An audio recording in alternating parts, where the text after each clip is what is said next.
పిడుగురాళ్లపట్నంలోని Telugu Desam party కార్యాలయం వద్ద నూతన సంవత్సర సందర్భంగా జనవరి 1వ తారీఖున పంపిణీ చేయవలసిన పింఛన్లు రాష్ట్ర వ్యాప్తంగా ఒక రోజు ముందుగా డిసెంబర్ 31వ తేదీ అనగా నేడు ఎన్టీఆర్ భరోసా పింఛన్ల పంపిణీ కార్యక్రమంలో గురజాల శాసనసభ్యులు ఎరపతినేని శ్రీనివాసరావు పాల్గొని పిడుగురాళ్లపట్నంలో 6వ వార్డుకు చెందిన వివిధ రకాల పెన్షన్దారులకు పింఛన్లు అందజేసి అనంతరం గురజాల నియోజకవర్గ ప్రజలకు శాసనసభ్యులు నూతన సంవత్సర శుభాకాంక్షలు తెలియజేయడం జరిగింది.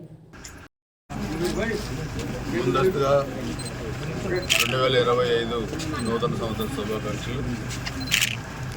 ప్రతి నెల 1వ తారీఖు ఇవ్వాల్సిన పెన్షన్లు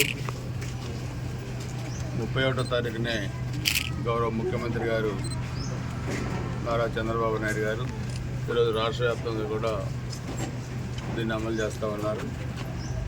ఎందుకంటే కొంత కొత్త సంవత్సరం అధికారులు కానీ ప్రజాప్రతినిధులు అదేవిధంగా పౌరులందరూ కూడా కొత్త సంవత్సరం మరి వేడుకల్లో కానీ లేకపోతే కొత్త సంవత్సరం ఆరంభంలో స్వాగతం పలుకుతూ అనేక కార్యక్రమాలు కూడా పాల్గొంటారు. సో ఎన్నికల ముందు ఇచ్చిన హామీల్లో భాగంగా మరి పెన్షన్ని 3,000 నుంచి 4,000 చేయటం.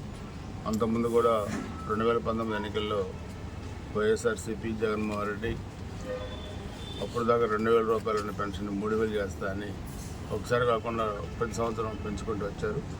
అదేవిధంగా 14లో చంద్రబాబు నాయుడు గారు ముఖ్యమంత్రి అయ్యేసరికి రాష్ట్ర విభజన టైంలో 200 రూపాయల పెన్షన్ ఉంటే దాన్ని 1,000 రూపాయలు అక్కడ నుంచి 2,000 రూపాయలు కూడా చేయడం జరిగింది. సో ఈరోజు ఎన్నికల హామీ నెరవేర్చే దాంట్లో ఈ ప్రభుత్వం ఎన్డీఏ ప్రభుత్వం చిత్తశుద్ధితో పనిచేస్తూ ఉంది.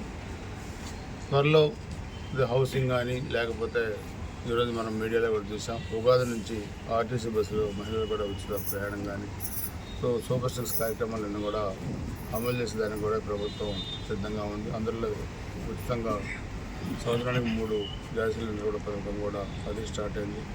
రహదారుల నిర్మాణం, అదేవిధంగా హౌసింగ్, ఎలక్ట్రిసిటీ, డ్రింకింగ్ వాటర్, నదుల అనుసంధానం ఇవన్నీ కూడా మనం చూస్తే 1924 మధ్య విచ్ఛిన్నమైపోయిన రాష్ట్రాన్ని మళ్ళీ ట్రాక్ మీద తీసుకొచ్చి ఆర్థిక పరిస్థితిని మళ్ళా పునరుజ్జీవం చేసి ఈ రాష్ట్రాన్ని మళ్ళా అభివృద్ధిలో పరుగులు పెట్టేదానికి ఎన్డీఏ ప్రభుత్వం గౌరవ ముఖ్యమంత్రి నారా చంద్రబాబు నాయకత్వంలో పనిచేస్తూ ఉంది.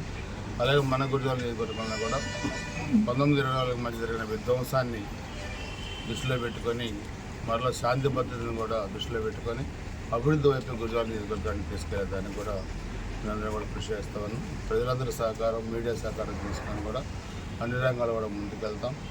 ఎందుకంటే 2024 ఒక ఫ్యాక్షనిస్ట్ పరిపాలన ఇంటికి పంపించడానికి మరి 2024 ఒక మంచి మెజార్టీ కూడా ఎన్డీఏ ప్రభుత్వానికి ఇచ్చింది.